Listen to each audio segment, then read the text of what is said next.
Bonsoir à toutes et à tous, bienvenue dans Libre Ensemble, votre rendez-vous de la laïcité. Et si une nouvelle épidémie nous guettait ? Une épidémie qui touche les jeunes de tous les âges, mais particulièrement les adolescents, le décrochage scolaire. Selon une enquête menée fin 2020 par la FAPEO, la Fédération des associations de parents de l'enseignement officiel, ainsi que par le Comité des élèves francophones et le Centre d'expertise et de ressources pour l'enfance, 15% des adolescents fréquentant les 2e et 3e cycles du secondaire se disaient en décrochage et 43% en risque de décrochage. Qu'est-ce que ça dit de leur rapport à l'école aujourd'hui et quelles solutions mettre en place? On en discute avec notre invité ce soir. Libre Ensemble, Vinciane Colson, Jacques Nizin. Alors Véronique Dethier, bonsoir. Bonsoir. Vous êtes chargée de mission à la FAPEO et vous allez analyser avec nous les résultats de l'enquête que vous avez donc menée. Vous avez récolté l'opinion de 930 élèves et de 736 parents d'élèves. 62% d'entre eux sont inscrits dans le 3e degré du secondaire.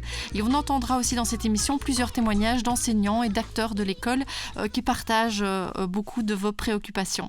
Alors déjà, Véronique Dethier, ma première question, c'est vraiment en tant que parent, en tant que maman, comment vous vivez la situation actuelle et est-ce que ça vous inquiète pour vos enfants ? Oui, donc là, vous me posez vraiment une question tout à fait personnelle, parce que en dehors de mon métier, je suis aussi parent et donc j'ai une adolescente qui est concernée aujourd'hui par l'enseignement hybride. Et oui, je suis très inquiète parce que je sens chez elle cette démotivation croissante par rapport à l'école et par rapport à ses apprentissages.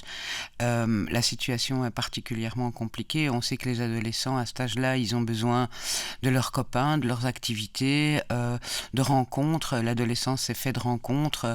Ils sont coincés à la maison avec leurs parents. Alors on sait aussi je m'entends très bien avec ma fille, mais quand même, elle a besoin de se rebeller contre moi, de ne pas être d'accord avec moi, et donc elle est H24 avec moi et ses sœurs, et c'est compliqué. Et c'est vraiment l'aspiration qu'elle a aujourd'hui.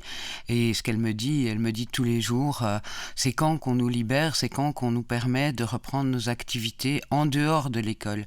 Parce que je pense que toutes ces activités dans la vie des adolescents sont au moins aussi importantes que l'école. Et c'est même quelque part sans doute un moteur pour s'accrocher à l'école, avoir des perspectives.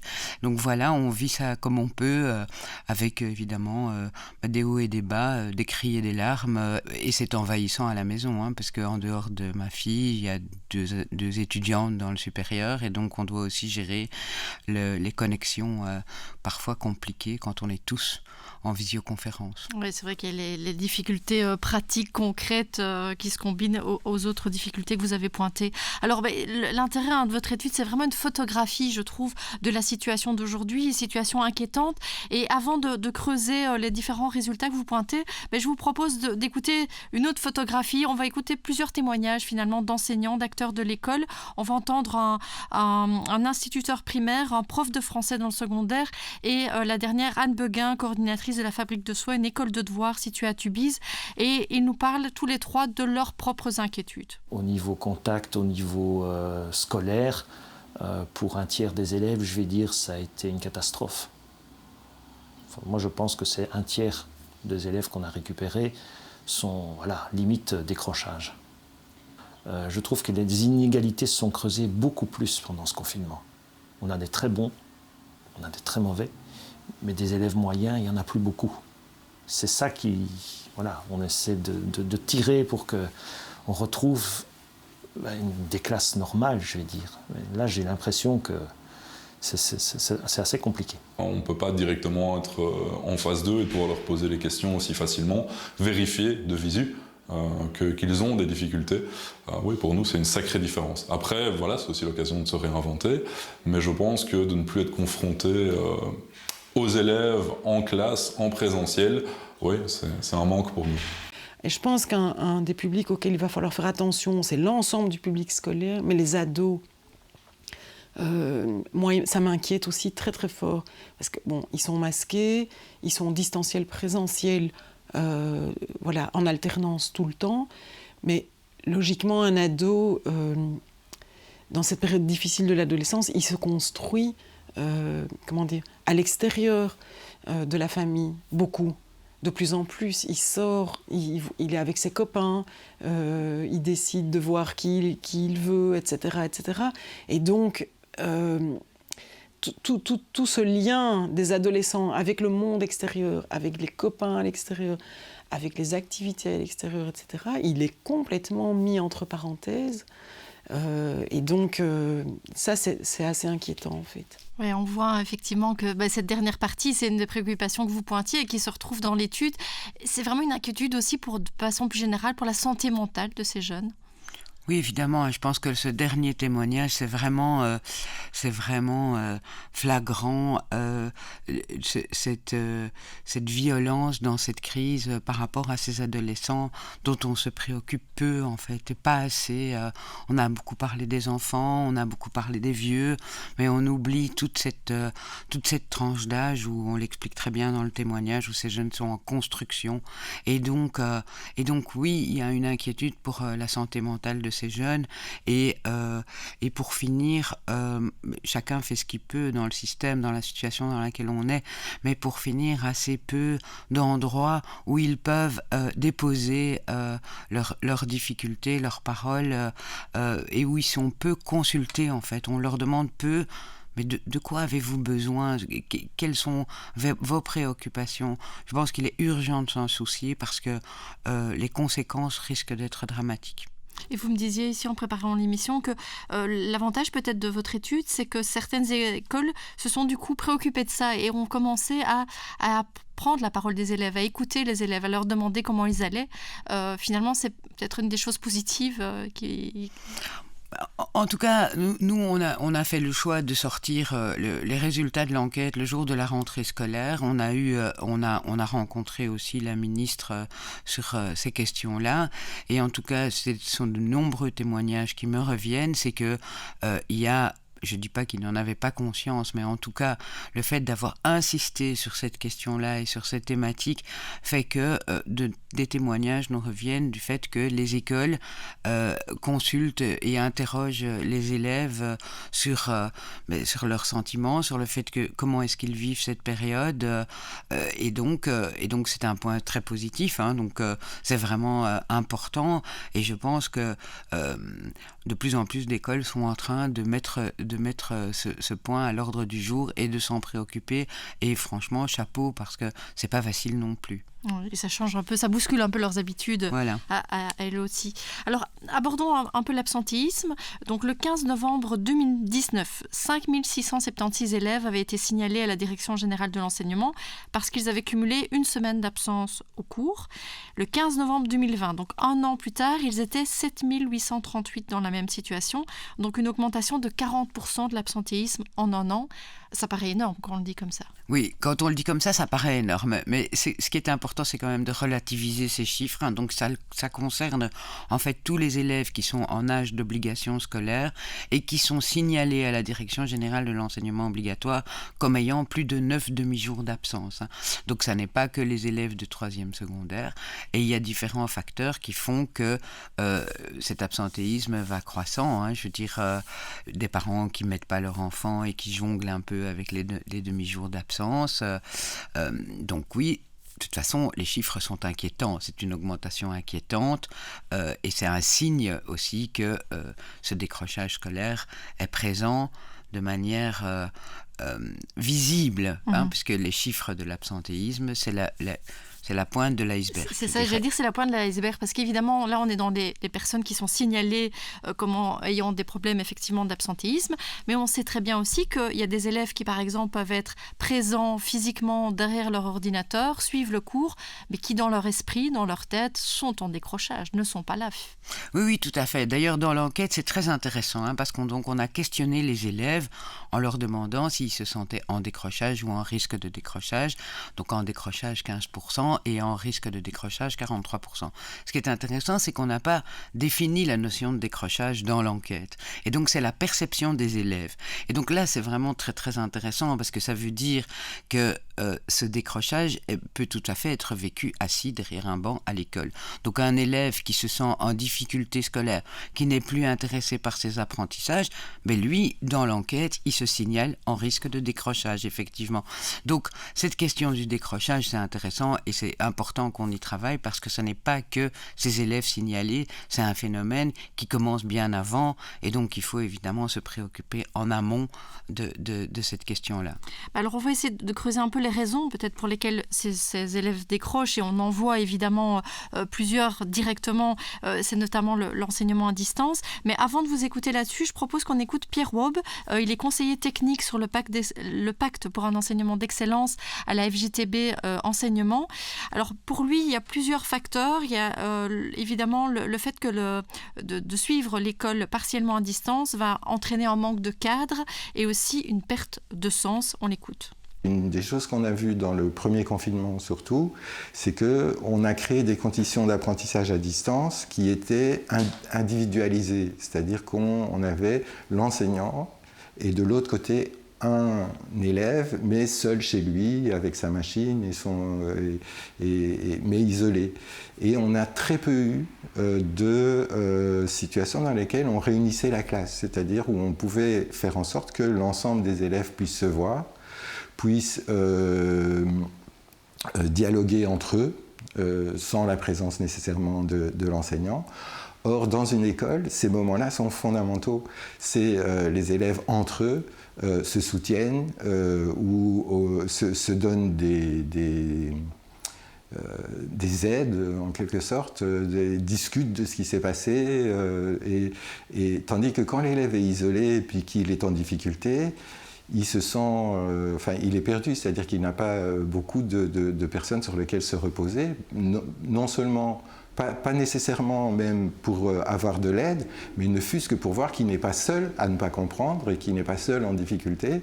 Et dans ce cas-là, des solidarités peuvent se créer, des échanges se font, et toute cette vie scolaire qui est à la fois nécessaire pour les apprentissages et nécessaire pour faire grandir les enfants ou les élèves, là où ils se confrontent aux autres, mais c'est ce qui fait qu'on continue à avoir envie, c'est-à-dire que isolé chez soi, on perd cette envie, c'est-à-dire qu'il y a plus, ça paraît vide de sens, on est là tout seul chez soi, avec une contrainte purement matérielle qui est d'être présent à tel moment pour une visioconférence ou recevoir et ouvrir des documents qu'on doit compléter, et tout ça a très peu finalement d'intérêt, de sens pour l'enfant. Alors Véronique de Thiers, est-ce que vous êtes d'accord avec ça, que c'est que finalement aussi on prive aujourd'hui les élèves de tout ce qui avait aussi de l'intérêt, parce que l'école c'est les cours, évidemment c'est les apprentissages, mais c'est les rencontres, c'est les sorties culturelles, c'est les classes vertes, c'est les classes de neige, et tout ça aujourd'hui n'existe plus. Oui, donc je vais rebondir sur ce témoignage-là et revenir de nouveau au premier témoignage de Madame Béguin, quand on parle de construction, de rapport aux autres, et un des grands leitmotifs d'ailleurs pour dire qu'il fallait absolument garder les écoles ouvertes, c'était ce leitmotiv de lien social. Or, aujourd'hui, en tout cas pour les adolescents en enseignement hybride, l'école ressemble à tout, sauf une école avec du lien social. Donc les enfants vont à l'école, ils portent le masque, ils doivent souvent être à une place fixe, pas bouger. Il y a cette crainte, je pense qu'ils vivent aussi la crainte du virus et de tout ce qu'ils entendent. Et donc on réduit tous ces liens sociaux à rien. Et donc effectivement, l'école ressemble juste à un endroit où les élèves vont s'asseoir et suivre des cours. Et donc effectivement, ils sont en manque. Ils n'ont pas à l'extérieur et ils n'ont pas dans l'école non plus. Donc c'est effectivement très très difficile. Et quand ils sont seuls chez eux, n'en parlons pas. Oui, et alors ça pose aussi toute la question des écrans. Et ça, c'est un point que vous soulevez aussi dans l'enquête que vous avez réalisée. Vous montrez notamment que près d'un élève sur 3 passe plus de 7 heures devant les écrans pour ses cours. Alors ça paraît aussi énorme et ça pose des questions par rapport à ce qu'on va faire passer comme message à ces élèves. On sait aussi tous les dangers du numérique. Est-ce qu'il y a un risque pour vous sur le long terme parce que ces élèves auront passé beaucoup de temps sur les écrans ? Alors, je pense que, et c'était un des points d'attention, c'est que effectivement, l'enseignement hybride et donc la partie à distance, c'est le numérique qui a pris le dessus. Donc majoritairement, c'est le numérique qui est comme pratique majeure pour l'enseignement à distance. Or, c'est dommage, parce que l'enseignement hybride, ça ne veut pas dire un enfant derrière son ordinateur 7 heures par jour. Mais certaines écoles se sont organisées de manière à ce que les cours soient diffusés, je veux dire, de manière non-stop, donc derrière un écran. Alors évidemment... On aurait pu privilégier les travaux de groupe, des choses différentes, par exemple. Travaux personnels. Voilà, on aurait pu... Mais il y a des écoles qui le font, d'ailleurs, et il y a des écoles qui ne pratiquent pas du tout de cette manière-là. Et donc c'est une bonne chose. Je pense qu'on peut varier, on peut employer le numérique, mais on ne doit pas non plus se dire qu'on est tout au numérique.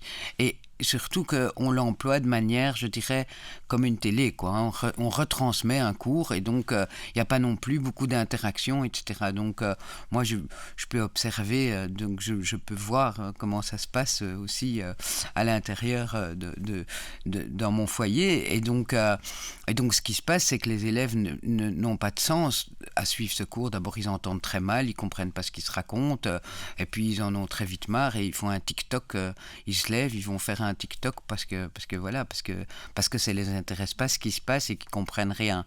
Donc voilà, moi nous on engage aussi à réfléchir à l'emploi du numérique, donc de l'employer à bon escient, de former aussi les élèves à l'emploi du numérique. C'est pas tout le monde n'était pas équipé au début, en tout cas en termes d'emploi du numérique. Beaucoup se sont retrouvés avec des plateformes en sachant pas trop comment les gérer. Les ados, oui, ils sont beaucoup sur les écrans, sur des applis, etc., mais pas pour travailler. Donc, oui, ça change leur rapport. Ça change complètement leur rapport au numérique. C'est pas inintéressant. Je pense que ça apporte aussi des choses.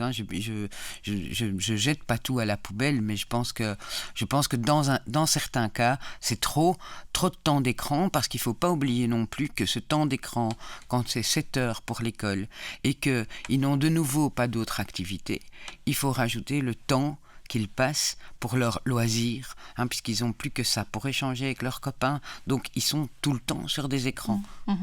Il y a quelques jours, des élèves d'une école secondaire à Liège sont sortis dans la presse parce qu'ils voulaient retourner justement plus en présentiel et aller moins sur le numérique, aller à l'école. Et leur école avait fait le choix d'un seul jour de présence par semaine. Est-ce que on voit qu'il y a beaucoup de disparités en fait entre les écoles, entre les systèmes. Est-ce qu'au niveau du décrochage, vous remarquez quand même dans les résultats de l'étude qu'il y a moins de décrochage, moins de sentiment de décrochage quand les élèves ont plus de régularité en présentiel, ont plus de jours de présence, ou les écoles par exemple qui ont choisi un jour sur 2 à l'école ou avant midi, après-midi, certains l'ont fait aussi. En tout cas, ce qu'on peut dire, c'est que effectivement les situations sont variées, toutes les écoles s'organisent de manière différente parce que on leur a laissé une latitude. On a dit 50% de présentiel maximum dans l'école, et puis tous les pouvoirs organisateurs, les écoles pouvaient s'organiser comme elles l'entendaient. Alors, ce qu'on remarque surtout, c'est que les enfants qui sont concernés par une semaine sur 2, donc qui ont chaque fois un long temps sans aller à l'école, eux sont vraiment mal. Donc, alors, est-ce que c'est plus un facteur de décrochage ou pas ? Ça, on n'en sait rien. C'est compliqué à dire. Ça, on n'en sait rien, mais on voit quand même qu'il y a plus de satisfaction là où c'est plutôt un jour sur 2, ou alors il y a des écoles qui organisent carrément le matin ou l'après-midi, donc où les enfants vont tous les jours, mais ils vont que le matin, une demi-classe, et l'autre demi-classe va l'après-midi. Alors évidemment, au niveau organisationnel, c'est beaucoup plus compliqué, mais il y a des écoles, et j'ai vu qu'il y a des écoles qui ont changé leur dispositif là, maintenant, à la rentrée, parce qu'ils s'étaient aperçus que ça posait des problèmes. Et donc, je pense qu'il y a aussi, et ça c'est chouette et c'est interpellant et c'est bien, les écoles bougent. Donc, elles remarquent que ça ne va pas et donc elles changent leur organisation, et parfois avec des conséquences, je veux dire, pour pour les enseignants, hein, parce que c'est pas la même chose de devoir organiser des demi-journées pour les élèves que de faire une semaine. Ça implique parfois des changements d'horaire, et donc de nouveau, chouette, parce que ça veut dire que c'est l'élève qui est important et que ça bouge. Oui, d'ailleurs, abordons un peu les pistes de solutions. Vous avez abordé, vous, plusieurs recommandations. Alors, parmi ces recommandations, il y en a une dont on a encore reparlé cette semaine parce que Caroline Désir, ministre de l'Éducation en Fédération Wallonie-Bruxelles, l'a rappelé elle-même. C'est le fait que les écoles, les enseignants devaient se recentrer sur les matières essentielles qui avaient été définies par les services de l'enseignement en début d'année.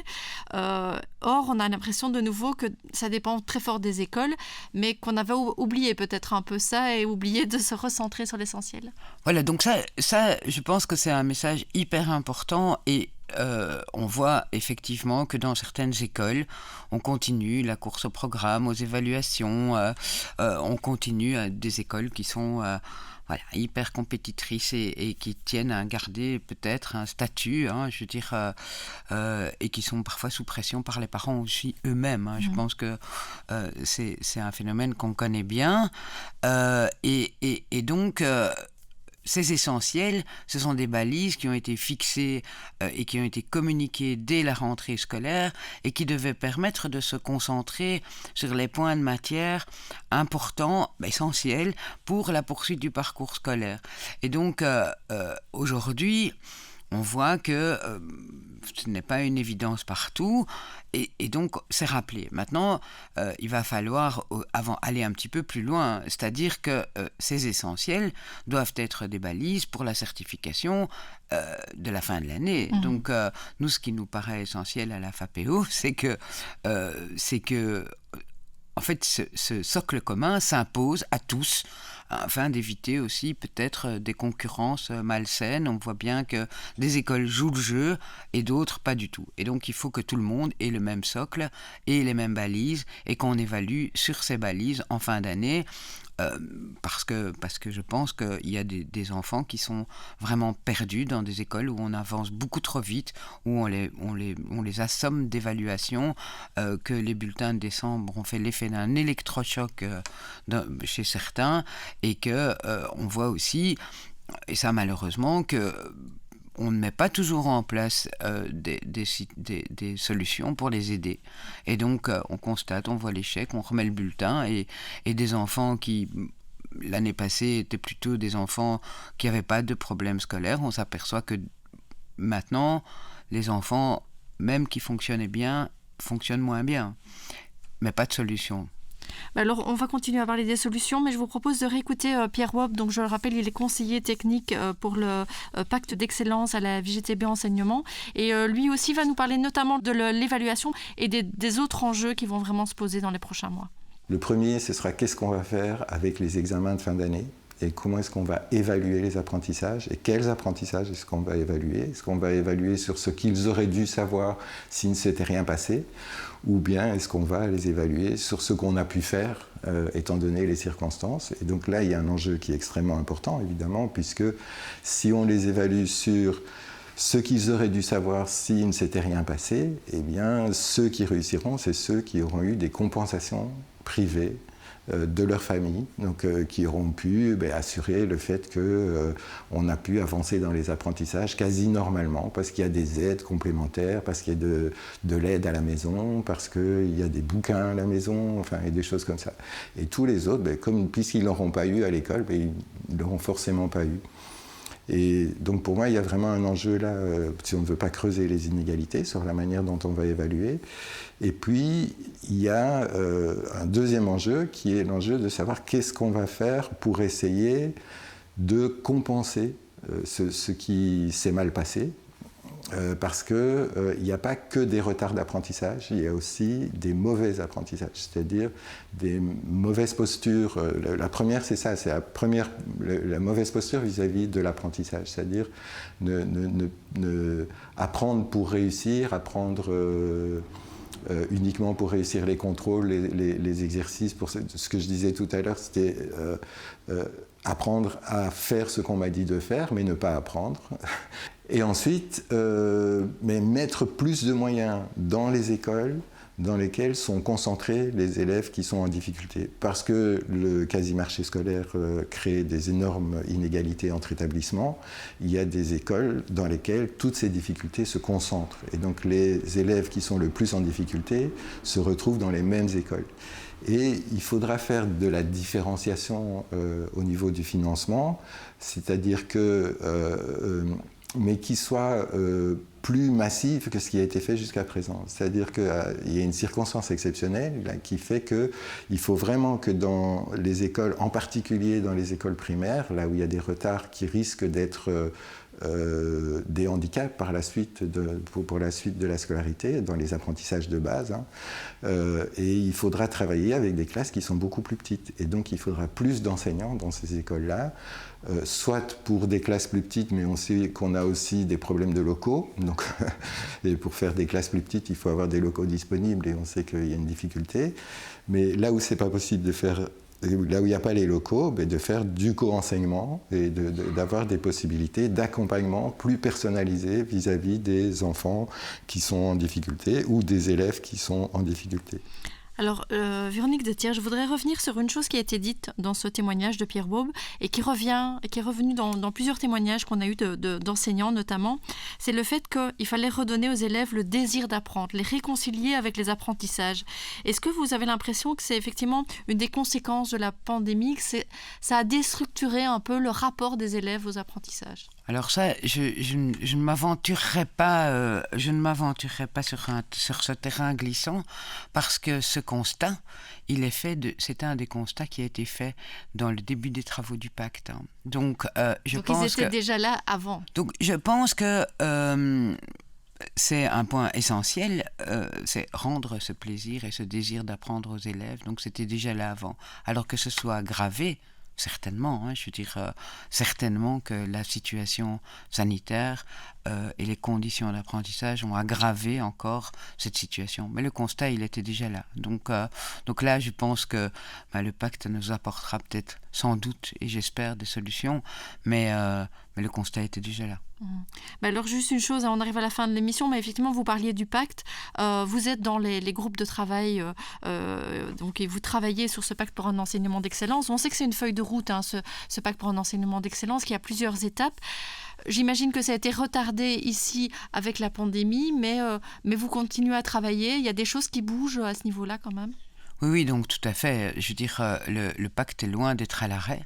On a dû simplement reporter la mise en œuvre du tronc commun d'1 an pour la bonne et simple raison qu'il était impossible de former les enseignants pour l'année scolaire pour septembre 2021. Donc c'était impossible à faire. Mais oui, le pacte continue, les chantiers sont en travaux. Il y a certains chantiers qui sont aboutis complètement. Les pôles territoriaux vont être mis en place qui visent une école inclusive. Donc le chantier sur le décrochage va être prioritaire. Donc voilà. Tout ça sont des pistes aussi pour tout ce qu'on a pointé ici et tout ce décrochage qui s'est aggravé. Vous pensez qu'il y a des pistes dans le pacte qui vont permettre de résoudre, en tout cas d'aider à ce qu'on raccroche peut-être certains élèves? Alors, je pense que le pacte, c'est une réforme de système, donc avec donc 2 piliers, la gouvernance et le tronc commun, qui doivent se mettre en œuvre progressivement. Donc, pour les élèves qui vont être concernés, je dirais, par le tronc commun, là, les pistes seront mises en place. Maintenant, je pense, et je pense que Pierre Waube l'a dit, là, on vit une situation particulièrement exceptionnelle avec des enfants qui vont être particulièrement, des adolescents qui vont être particulièrement touchés par ce qui s'est passé. Et les publics les plus défavorisés, effectivement, sont plus touchés que les autres, on le sait. Et donc il faudra mettre des moyens exceptionnels pour faire en sorte d'aider ces jeunes l'année prochaine. Et je rejoins la question en guise de conclusion de l'importance aujourd'hui de déjà réfléchir à cette fin d'année et à la rentrée l'année prochaine, de mettre les moyens pour faire en sorte que ces élèves ne décrochent pas complètement. Parce que si c'est leur dire en fin d'année vous n'avez rien suivi à distance et donc vous redoublez votre année, je veux dire, le décrochage il ne va pas s'améliorer. On va faire encore qu'augmenter cette situation. Oui, on voit que les jeunes, ça doit vraiment être notre préoccupation et la préoccupation pour les prochains mois. Je pense que c'est vraiment central qu'on les remette justement au centre des préoccupations, au centre des politiques. Et on espère que ce sera le cas pour eux surtout et pour leur avenir. Merci beaucoup Véronique Dethier. Donc, je rappelle, vous êtes chargée de mission à la FAPEO, la Fédération des associations des parents de l'enseignement officiel. Merci à vous de nous avoir suivis et une belle soirée à tous.